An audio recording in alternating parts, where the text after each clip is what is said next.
Hi and welcome to another episode of Coach Curly. Today we're here with Annette. Yes. What do you want to work on, mate?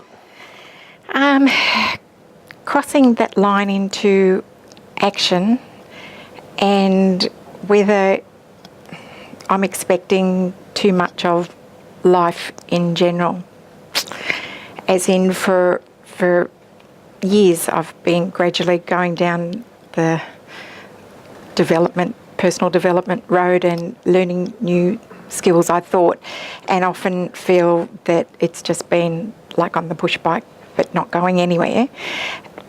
And I listen to you saying that if you want to know what to do, if you want an answer, speak as if you're telling you're the child asking, advising your child.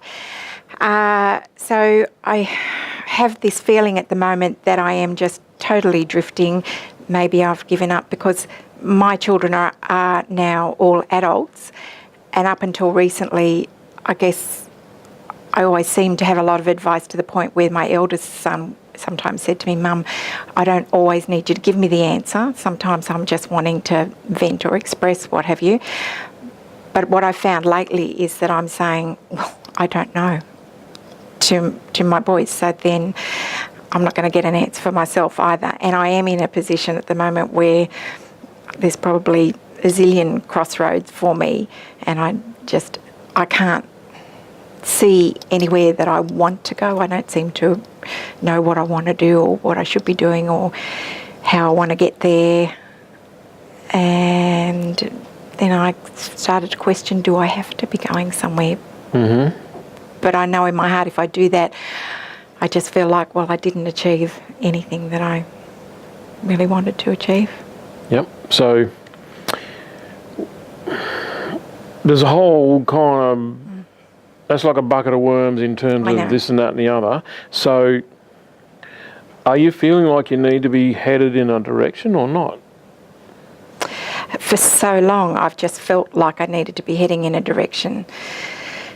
And now it's like, except for one aspect, I recently sold my house. Well, not so recently, it's been 12 months ago I sold my house, but I'm actually renting it back. Yep. And so I sold it for financial reasons, but love where I live. It's taken me ages to get my head outside of Moffat Beach, which is where I live, to think, yeah, well, I could live there, or maybe I need to just get in the car and go back down south to live, or maybe there's somewhere else I'm supposed to be. The people who bought the house didn't ever intend to hang on to it. They were going to move in and renovate straight away, but it's turned out that they're still saying, do you want to rent for 6 months? Do you want to rent another 6 months? So I've found myself still there, and I definitely feel stuck. But as I said, for all the work that I've put into, and like somebody just said, it's interesting when you learn all these skills. It's stuck in my head is definitely a good word for me too. I'd spent far too much time in my head, and there's just no action. And so my question for my block before I came here was, why can't I take the action? And so like you said, bucket of worms. I have no idea which direction. So interesting is a word that's used by head trippers. Yeah. Right, so interesting is a word that we use when we don't want to say how we feel. Mm-hmm. So if I invited you around my house to have a look at the painting that we bought, it's $50,000 we spent on this painting, and you hated it. Mm-hmm. And I said, what do you think of my painting? What would you say? Yeah, interesting. Interesting. Because interesting tells me nothing. However, when I talk about the head stuff, when I hear different things come up, I go, oh, wow. Genuinely, that's so many things have related to me today. Yeah. But, Yeah. So because we relate to everyone, we're connected to everyone, so we feel the story, we feel what's going on for them. Part of it's not really a bucket of worms, it's more like spaghetti, it's just tangled. And really what I'm saying is that you can spin around in your head with, should I do this or should I do that, for how long? Then I'd burn out. Yeah, forever. Get over it and, Yeah. So should I discipline the 14-year-old? you can still be asking that question when they're 19 and still not have done anything, or how should I do it, and what's the best form of discipline, and blah, blah, blah, blah, blah, and all the rest of it. So you're asking yourself, how do I do it, when you don't know what it is that you want to do?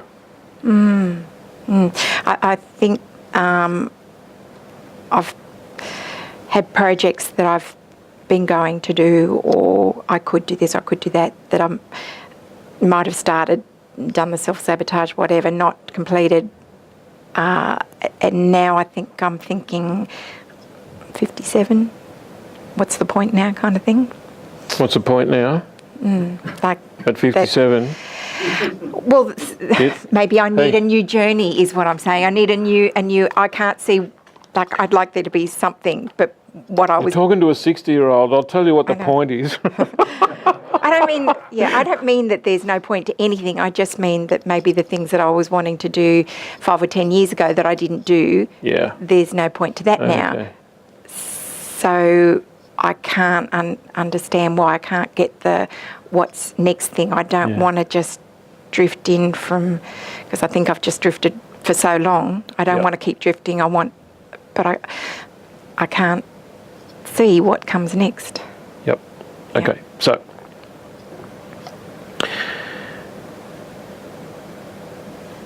what's the point? There's no point to anything. So what's the point of doing Coach Curly? You make us all feel good. Make myself feel good. Basically, this is about the challenge for me. That's the only point.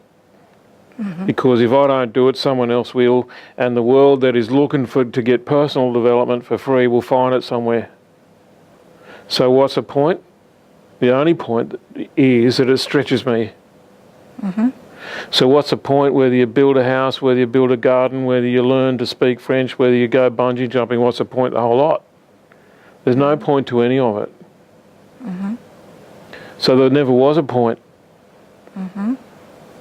There was only what will it cause you to experience in terms of growth. So you build a house, we go, what's the point of building a house? Well, all the head trippers tell you, well, then you've got a house. I'll go, well, okay, Junius, good on you. But how did you change in building a house? Well, there are skills that you learned, there are things that you endured, you're different. You can't build a house and be the same person. Yeah. You can't build a career and be the same person. You can't build a family and be the same person. Yeah. But what's the point? Like, do as good a job as you can of being someone's mother, but, if you weren't there, someone else would step in, or they'd find another substitute or whatever. What's the point? The only point there ever was, well, how does it stretch you? Yeah. And what you're doing is your procrastination, which I think is a label for what you're saying you're experiencing, serves a purpose for you at the moment to keep you not doing anything. And yet the other half of me is looking for the stimulation of having something that does extend me. Yeah. But I don't actually do that. The language thing comes into it. I did start to learn to speak Spanish, and I went away on my trip to Colombia and I came back and I don't learn it anymore. But I actually have the time to do it. Yep. But I haven't been doing it. World's full of people who have started and not kept going or whatever. Because the trick here is not what does that do for you.